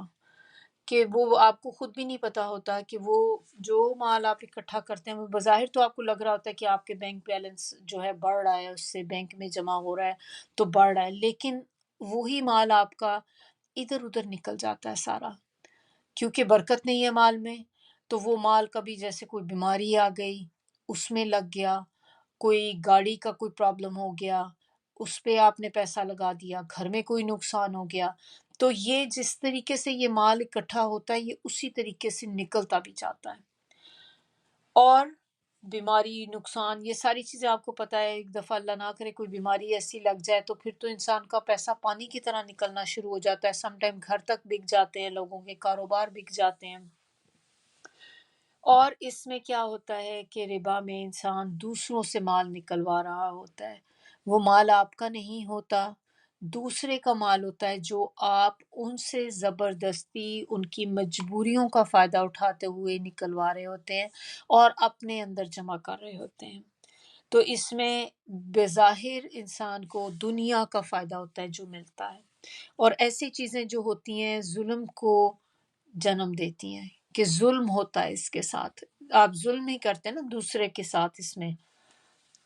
جبکہ صدقہ جو ہوتا ہے وہ دلی سکون کا باعث ہوتا ہے۔ انسان جب صدقہ کرتا ہے اللہ کے لیے خالص ہو کر کسی کی مدد کرتا ہے تو آپ دیکھیں کہ اس کے بعد انسان کو ایک عجیب سی خوشی کا احساس ہوتا ہے، آپ کو سیٹسفیکشن ہوتی ہے، اور آپ کو ایسی خوشی ہوتی جو آپ کو اور طریقے سے محسوس نہیں ہوتی۔ کبھی ایسا نہیں ہوا کہ آپ نے صدقہ دیا ہو، خاص طور پہ اگر آپ نے اللہ کے لیے کیا، کہ اس کے بعد آپ کو دل میں پچھتاوا لگ گیا ہو، ہائے کیوں صدقہ کر دیا۔ بلکہ آپ جب کرتے ہیں اور آپ دیکھتے ہیں کہ آپ نے کسی غریب کی مدد کی ہے اس کے بڑے ہی کریٹیکل ٹائم کے اندر، آپ نے اس کو ایک تکلیف سے نجات دلا دی، تو آپ کا دل خوش ہوتا ہے کہ میں نے اس کے لیے کیا ہے، مطلب مینلی تو اس کے لیے نہیں، آپ نے اپنے رب کے لیے، اللہ کے لیے کرتے ہیں نا، دیتے ہیں جب بھی صدقہ تو ہم خالص اللہ کو دے رہے ہوتے ہیں، اللہ کے لیے کر رہے ہوتے ہیں، ورنہ کون اپنا مال دوسروں پہ خرچ کرے، کیونکہ ہمارے اللہ کا حکم ہے۔ تو اسی لیے ہم صدقہ، اور صدقے میں آپ کیا کر رہے ہوتے ہیں، آپ اپنا مال نکال رہے ہوتے ہیں، وہ مال جو آپ نے اپنی محنت کی کمائی ہے، آپ کے خون پسینے کی کمائی ہے، وہ آپ نے جو اتنی مشکل سے اکٹھا کیا ہے، اس میں سے بھی آپ نکال کر لوگوں پر سپینڈ کر رہے ہیں۔ تو کتنا بڑا ڈفرینس ہے اس میں اور ربا میں، کہ ربا میں آپ دوسرے کا مال نکلوا رہے ہیں، وہ اس کی خون پسینے کی کمائی ہے، لیکن آپ اس سے ایسے ہی ہے کہ جیسے آپ کہہ لیں کہ آپ اس کا عرق نچوڑ رہے ہیں بندے کا، کہ جو بھی اس کے پاس ہے وہ آپ لیے چلے جا رہے ہیں، کہ اس حالت میں سم ٹائم وہ بندہ دیوالیہ ہو جاتا ہے، کہ اس کے پاس کچھ بھی نہیں بچتا، کہ وہ آپ کو سود میں ہی دے دے کر وہ بندہ ختم ہو جاتا ہے. سم ٹائم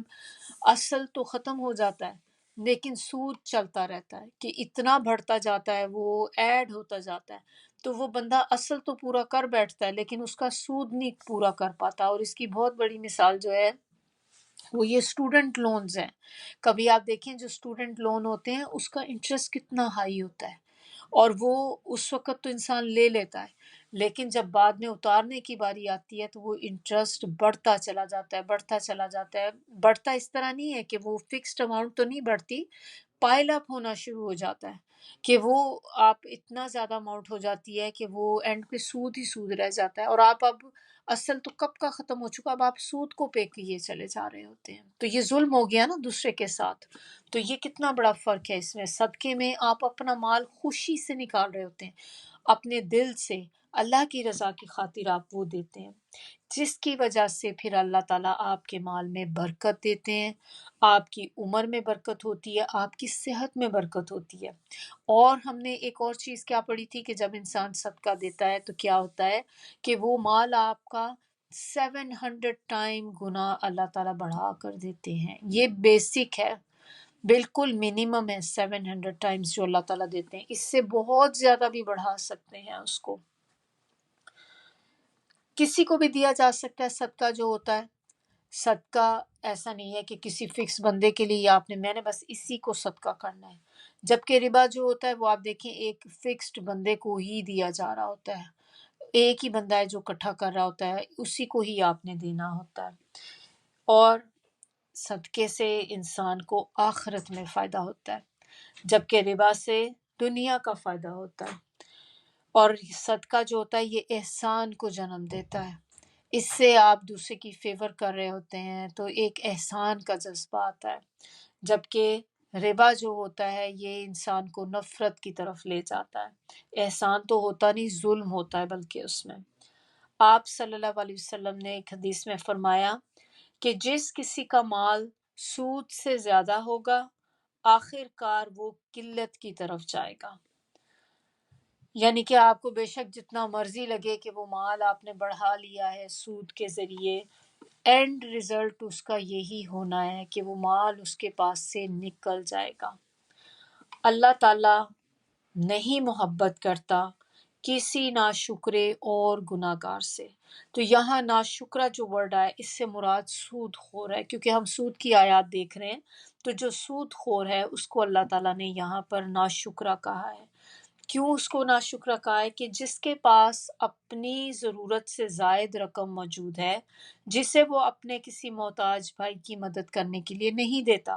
نہ ہی اسے صدقہ دیتا ہے، نہ ہی قرض حسنہ دیتا ہے، بلکہ وہ الٹا اس کے خون پسینے کی کمائی بھی چھین لیتا ہے سود کے ذریعے. حالانکہ یہ زائد روپیہ اس پر محض اللہ کا فضل تھا، اور صدقہ یا قرض دے کر اسے اللہ کے اس فضل کا شکر ادا کرنا چاہیے تھا.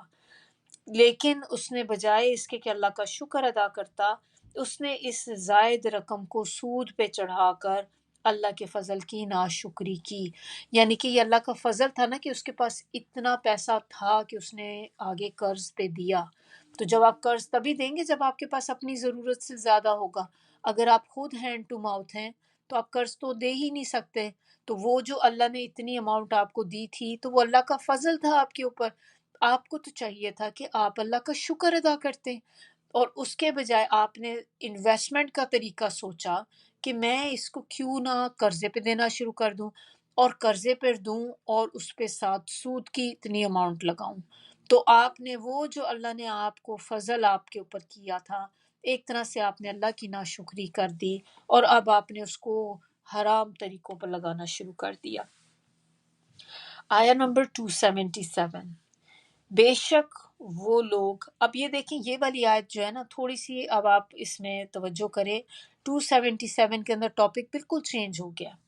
ابھی ہم پیچھے کیا دیکھ رہے تھے؟ 2 آیات میں ہم نے دیکھا سود کی بات ہو رہی ہے، اور اب کس چیز کی بات ہو رہی ہے؟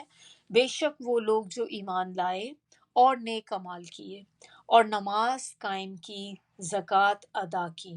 ان کا اجر ان کے رب کے پاس ہے، نہ ان پہ کوئی غم ہوگا اور نہ ہی وہ غمگین ہوں گے۔ سود کی آیات کے درمیان میں یہ آیت کیوں ڈالی گئی؟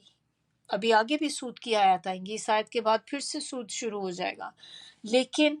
یہ والی مڈل میں ڈالنے کا کیا ایک لگتی تھوڑی سی ذہن میں ایسے آتے کہ شاید یہ ایک دم سے کیا ہو گیا، ٹاپک چینج ہو گیا، ایک ڈیفرنٹ چیز آ گئی۔ تو بیسکلی یہاں پر اللہ تعالیٰ نے سود خور کے مقابلے میں ایمان والوں کا حال بیان کیا ہے کہ ایمان والے جو لوگ ہوتے ہیں وہ نیک اعمال کرتے ہیں، وہ نماز قائم کرتے ہیں۔ سب سے پہلے تو یہ ہوتا ہے کہ ایمان والے یعنی کہ اللہ پر ایمان لے کر آتے ہیں تبھی تو ایمان والے ہوتے ہیں نا، اور نیک اعمال کرتے ہیں، نماز قائم کرتے ہیں اور زکوٰۃ دیتے ہیں۔ تو جو لوگ یہ کام کرتے ہیں، دو خاصیتیں یہاں پر ایمان والوں کی بتائی جا رہی ہیں۔ ایک بڑی امپورٹنٹ خاصیت جو ہے وہ کہ نماز کو قائم کرتے ہیں، اور دوسری چیز زکوٰۃ ادا کرتے ہیں۔ تو نماز جو قائم کرنا ہے یہ بدنی عبادت ہے، اس میں سب سے اہم ہے یہ۔ زکوٰۃ ادا کرنا مالی عبادت میں آ جاتا ہے، اور زکوٰۃ جو ہے یہ سود کی ضد ہے، اوپوزٹ ہے سود کا۔ تو یہ چیز بتا کر اللہ تعالیٰ کہہ رہے ہیں کہ جن کے اندر یہ چیزیں ہوں گی جو یہ کام کرتے ہیں، ایسے لوگوں کو نہ تو کوئی غم ہوگا اور نہ ہی کسی قسم کا خوف ہوگا،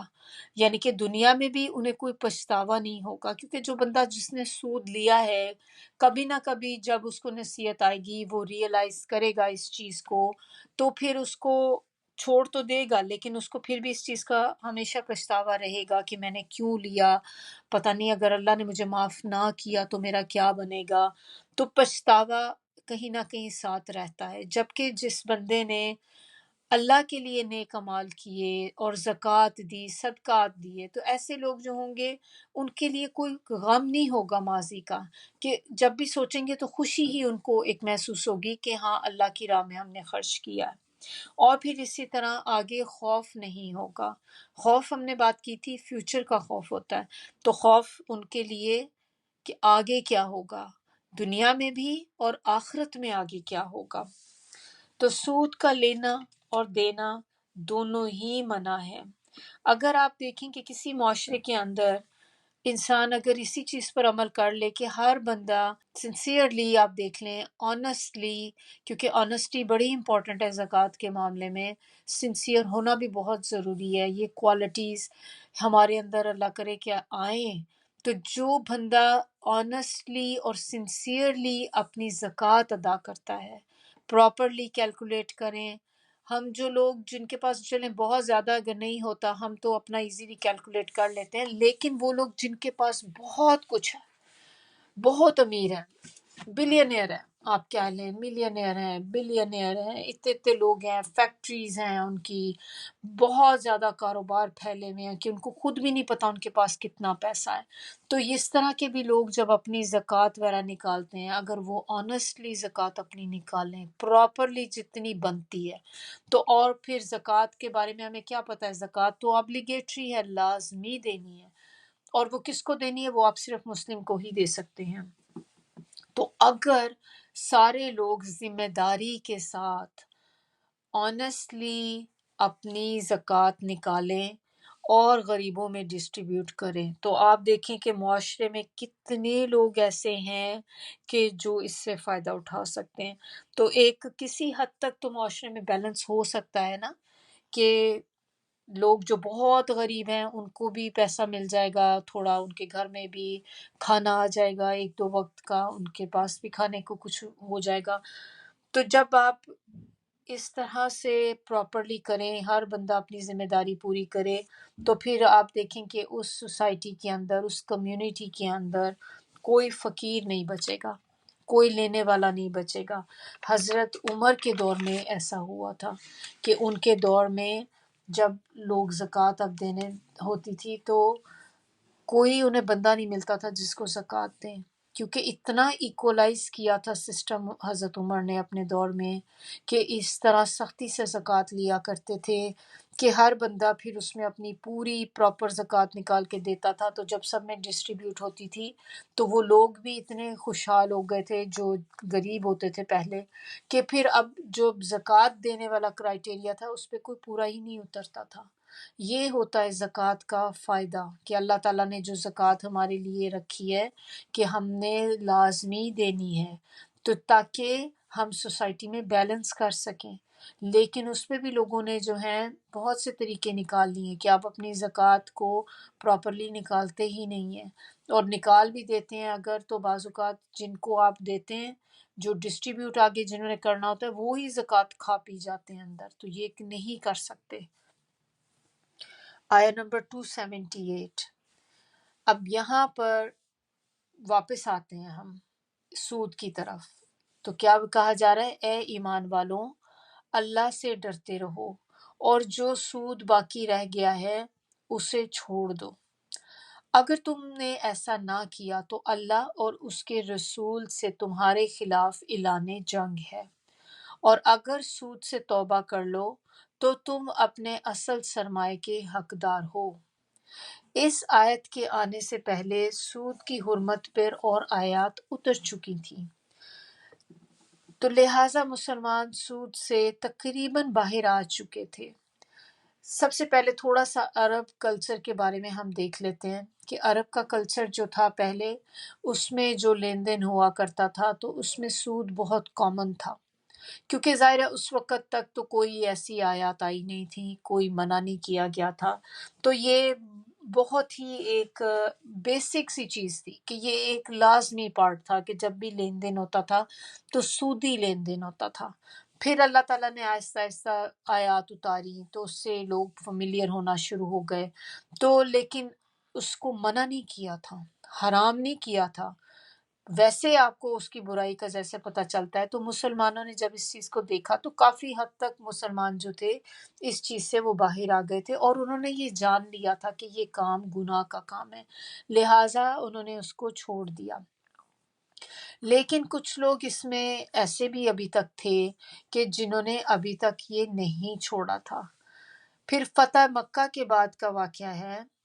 کہ دو قبیلے تھے، اور وہ دونوں قبیلوں کا آپس میں سودی لین دین تھا، تو ایک قبیلے نے دوسرے قبیلے کو سود پہ رقم دی ہوئی تھی۔ آپ صلی اللہ علیہ وسلم کے پاس ان میں سے لوگ آئے، کیونکہ ان میں آپس میں کوئی پرابلم ہو گئی، کیونکہ جب انہوں نے لین دین ایسا کیا تھا اور اس کے بعد سود کی جب آیات اتری تو اب اس میں تو ممانعت آ گئی سود کی، تو جن کے سر پہ تو قرض تھا انہوں نے اب سود دینے سے انکار کر دیا۔ انہوں نے کہا کہ چونکہ یہ تو منع ہو گیا کہ سود کو لینا دینا منع ہے، اب ہم تو نہیں دیں گے۔ تو اب جو لینے والے تھے لوگ، اب ان کو ہو گیا کہ یہ کیسے ہو گیا ایک دم سے، اب ہمارا تو انہوں نے قرض دینا ہے، تو پھر وہ نبی صلی اللہ علیہ وسلم کے پاس آئے، تو پھر آپ صلی اللہ علیہ وسلم نے ان کو سود کا حکم سنایا اور ان کو بتایا کہ آپ کو یہ لین دین ختم کرنا ہوگا، کیونکہ مسلمان تھے، اور پھر انہوں نے کہا کہ آپ اصل رقم لے سکتے ہیں جو آپ نے ان کو قرضے کے لیے دی تھی، وہ اصل آپ لیں گے، لیکن اس کے اوپر کوئی اضافہ آپ نہیں لیں گے۔ تو حجۃ الوداع کے موقع پر آپ صلی اللہ علیہ وسلم نے سارے ربا کو ختم کر دیا، جو بھی ربا تھا، جتنا بھی لین دین اس وقت جو ہو رہا تھا اس کو ختم کر دیا۔ اور دور جاہلیت کا جو تھا نا سارا، کیونکہ ظاہر دور جاہلیت سے ہی یہ چیز چلی آ رہی تھی، تو نبی صلی اللہ علیہ وسلم نے کہا کہ آج کے دن جو سارا باطل قسم کا لین دین تھا، باطل یعنی کہ ربا کا لین دین، وہ آج ختم ہو گیا، سارا سود ختم ہو گیا۔ اور پھر آپ صلی اللہ علیہ وسلم نے اس کی ابتدا جو تھی سب سے پہلے اپنے گھر سے شروع کی، اور اپنے گھر سے کیسے شروع کی کہ اپنے ان کے جو چچا تھے نا، ان کے چچا عباس بن عبد المطلب، تو انہوں نے کہا کہ میں ان کا سودا باطل کرتا ہوں، یعنی کہ یہ سودا ان کا جو سودی سودا تھا اس کو ختم کراتا ہوں۔ اور اپنے گھر سے سٹارٹ کی، کیونکہ بعض اوقات ہوتا ہے پھر لوگ کیا کہتے ہیں کہ خود تو کرتے نہیں اور دوسروں کو اٹھ کے حکم کر رہے ہیں یہ اس طرح سے. تو انہوں نے سب سے پہلا جو سودا ختم کرایا تھا وہ اپنے چچا کا ختم کرایا تھا، کیونکہ وہ بھی کافی زیادہ بزنس کرتے تھے اور سودی بزنس ہوتا تھا. تو نبی صلی اللہ علیہ وسلم نے وہ ختم کرایا تھا اس دن. یہ حجۃ الوداع کے موقع پر یہ بات ہوئی تھی اور صحیح مسلم میں یہ روایت ہے. پھر شراب کی طرح سود جو تھا نا، یہ بھی معاشرے کی جو عرب معاشرہ تھا، عرب کلچر تھا، اس کی آپ کہہ لیں کہ اس کی گھٹی کے اندر تھا. یہ اس طرح سے جس طرح شراب پانی کی طرح پیتے تھے، اسی طرح سودی لین دین جو تھا یہ بھی اتنا زیادہ امپورٹنٹ تھا ان لوگوں کے لیے. پھر سود کی مذمت جو سب سے پہلے جس آیت میں ہوئی وہ سورہ روم کی آیت ہے، آیا نمبر 39، جس میں یہ بتایا گیا کہ جو رقم تم سود پر دیتے ہو تاکہ لوگوں کے اموال بڑھ جائیں تو ایسا مال اللہ کے ہاں نہیں بڑھتا. بس اتنا ہی بتایا گیا تھا. تو اب اس میں آپ دیکھیں یہاں پہ منع تو نہیں کیا گیا نا، تو لیکن آپ کو یہ ضرور انڈیکیشن دے دی کہ مال آپ کا اس سے اگر آپ سمجھتے ہیں کہ زیادہ ہوتا ہے تو زیادہ نہیں ہوگا. دوسری آیت جو ہے وہ سورہ آل عمران کی ہے، آیا نمبر 130. اس میں کہا گیا کہ اے ایمان والوں دگنا چگنا سود نہ کھاؤ. تو اس میں ہمیں اب ان دو سے اگر ہم دیکھیں تو اسٹرکٹلی منع نہیں کیا گیا، لیکن آہستہ آہستہ لوگوں کے دل میں اس کی برائی ڈالنی شروع کر دی. اللہ تعالیٰ کوئی بھی کام سٹاپ ایک دم سے نہیں کرتے، ابرپٹلی نہیں ہوتا. شراب کا بھی حکم جو آیا ہم نے دیکھا کہ وہ 3 لیول میں جا کر 3 دفعہ میں جا کر اللہ تعالیٰ نے اس کو حرام کیا. اسی طرح سود کا بھی حکم اللہ تعالیٰ نے گریجولی اس کو کیا. پہلے دل میں نفرت ڈالی، اس کی برائی ڈالی دلوں میں، اویئر کیا کہ اس کے فائدے سے زیادہ اس کے نقصانات ہیں. پھر اللہ تعالیٰ نے اس کو ایک دم سے سارا کچھ یہ گریجولی کر کے اس کو سٹاپ کر دیا. اس سے کیا ہوتا ہے کہ انسان کے لیے چینج کو ایکسیپٹ کرنا آسان ہو جاتا ہے. آپ کی ایک ہیبٹ بنی ہو، بہت آپ سالوں سے ایک چیز کر رہے ہیں، آپ کو کوئی کہہ دے کہ آپ اب اس کو چھوڑ دو، آج سے تم اس چیز کو چھوڑ دو، آپ کے لیے کتنا مشکل ہو جائے گا چھوڑنا. اگر آپ کو آہستہ آہستہ اس سے اویئر کرایا جائے کہ یہ جو ہم کام کر رہے ہیں نا یہ مجھے لگتا ہے ٹھیک نہیں ہے، اس سے یہ نقصانات ہوتے ہیں، یہ آہستہ آہستہ ریسرچ ہو رہی ہے، اب اس سے ہمیں یہ پتہ چل رہا ہے، یہ پتہ چل رہا ہے، تو دیکھیں آپ اپنی وہ چیزیں خود ہی کٹ ڈاؤن کرنی شروع کر دیتے ہیں. جیسے ہیلتھ کا ہی لے لیں آپ ایشو، کہ بہت سی چیزیں جو ہم اپنی ڈائٹ میں انکلوڈیڈ ہوتی ہیں، پہلے ہم نئی چیز مارکیٹ میں آتی ہے آپ کو پتہ نہیں ہوتا کہ اس کے کیا نقصانات ہوں گے، پھر ہر بندہ اس کو یوز کر رہا ہے، پھر آہستہ آہستہ اس کی ریسرچ آتی ہے، اس سے کچھ پتہ چلتا ہے کہ یہ بیماریاں اس سے لوگوں میں ہونی شروع ہو گئی ہیں، پھر آپ خود ہی اس سے دور ہونا شروع ہو جاتے ہیں، پھر آہستہ آہستہ آپ اپنی ڈائٹ سے اس کو نکال دیتے ہیں.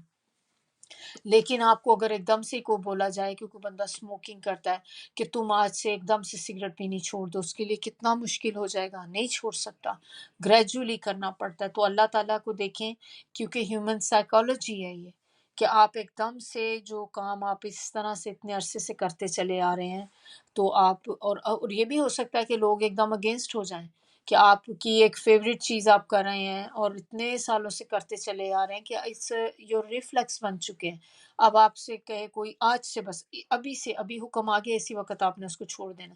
بندہ اس کو تو نہیں چھوڑے گا، کہے گا میں اس چیز کو چھوڑ دیتا ہوں لیکن میں اپنی عادت نہیں چھوڑ سکتا. تو اس طرح سے گریجولی کر کے تاکہ وہ ایزیلی ایبزارب ہو جائے انسان کے اندر اور اس کے لیے چینج کو ایکسیپٹ کرنا آسان ہو جائے. پھر اس کے بعد سورہ بقرہ کی جو یہ آیات ہم نے پڑھی یا پڑھ رہے ہیں، یہ آیات اس کے بعد اتری اور اس میں تو پھر کمپلیٹلی اللہ تعالیٰ نے حرام کر دیا سود کو.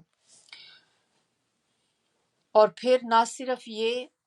کہ یہ کہا گیا بلکہ اگلی آیت میں تو ایک اور چیز بھی بڑی سخت بتائی گئی اس کے بارے میں،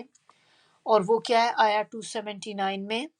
کہ پھر اگر تم نہیں کرو گے، کیا نہیں کرو گے، یعنی کہ ختم نہیں کرو گے اس سودی لین دین کو، تو پھر اللہ اور اس کے رسول کے ساتھ جنگ کے لیے تیار ہو جاؤ. یہ بہت ہی ایک آپ کہہ لیں سویئر وارننگ ہے جو دی جا رہی ہے۔ جنگ جب ہوتی ہے تو کیا ہوتا ہے؟ اب تو ہمارے سامنے جنگ والے حالات ہیں، کتنی جگہوں پہ دیکھیں جنگ ہو رہی ہے، کیا ہوتا ہے؟ جنگ کوئی اچھی چیز تو نہیں ہوتی نا،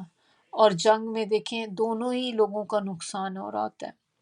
تو یہاں پر کس کے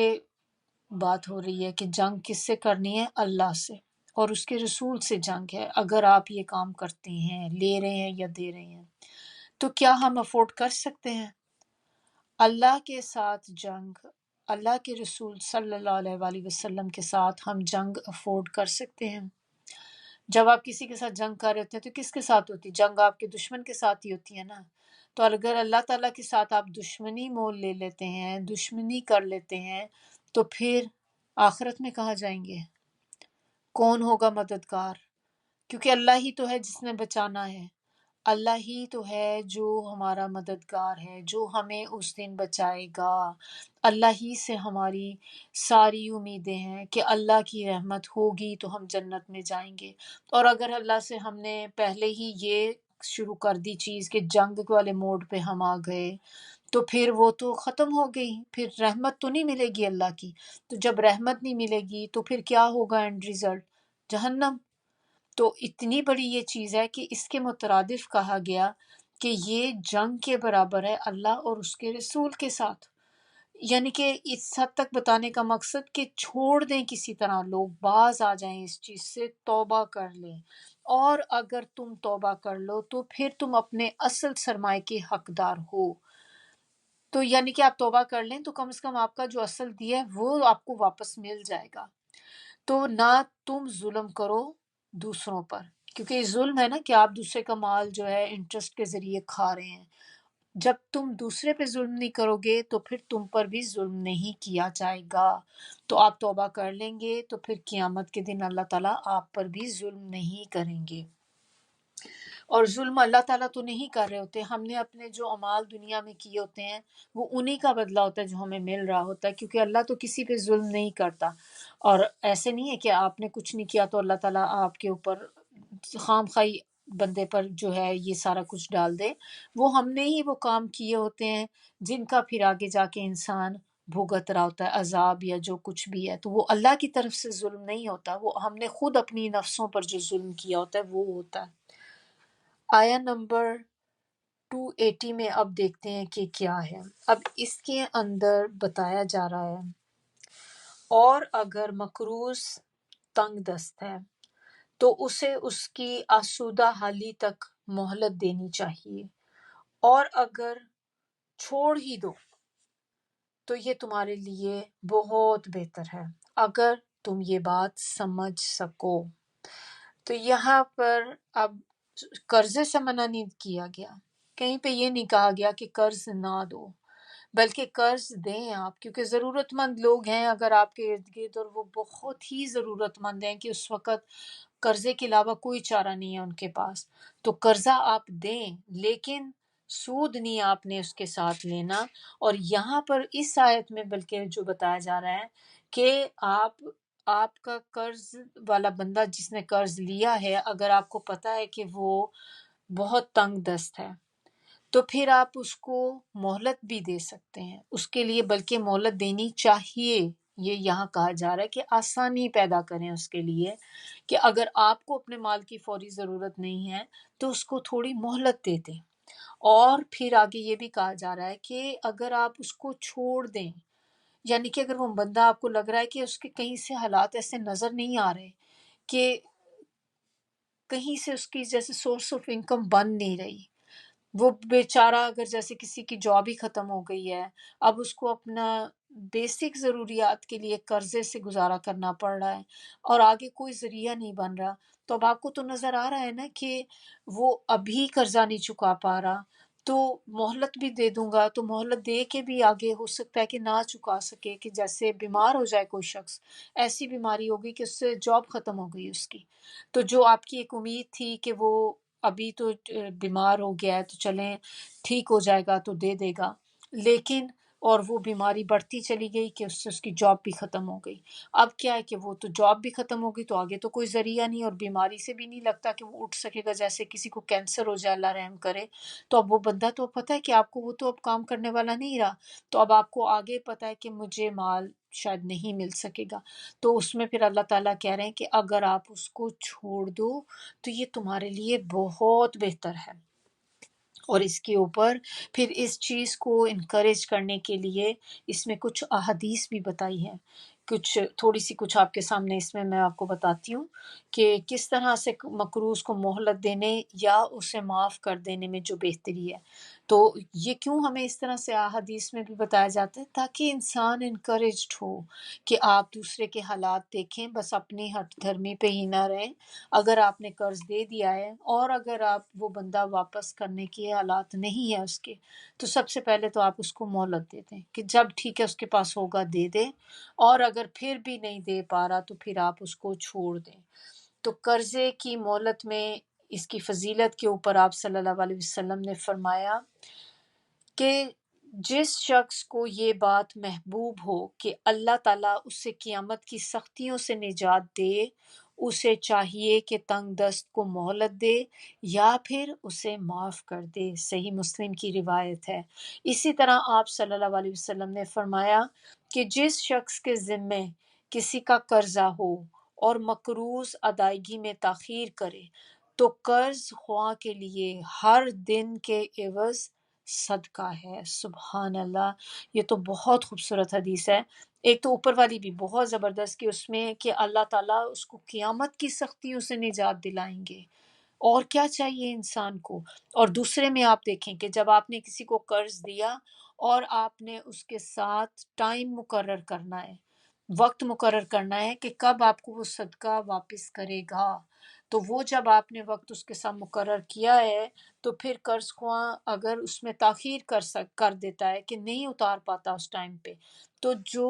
جس بندے نے قرض دیا ہوگا اس کو ہر دن جتنی اماؤنٹ اس نے قرضے میں دی ہوئی ہے اللہ تعالیٰ اس کے بدلے صدقے کا ریوارڈ لکھتے چلے جائیں گے۔ جیسے کہ فرض کریں کہ وہ بندے نے جو قرض دینا تھا اپنی مہلت سے، اپنے ٹائم سے 1 مہینہ اوپر ہو گیا کہ وہ نہیں دے سکا، اس نے آپ کو مہینہ ڈیلے کر کے دیا، تو وہ مہینے کے 30 ڈیز جو تھے ہر دن میں،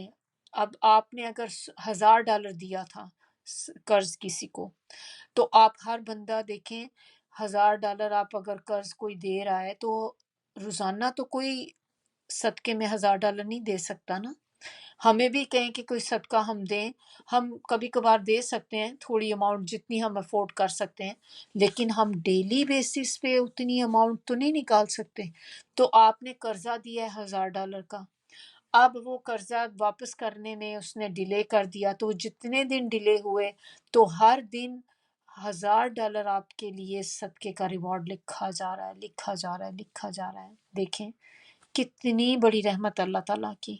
اور یہ انکریج کیا جا رہا ہے کہ مہلت دیں اگر آپ افورڈ کر سکتے ہیں۔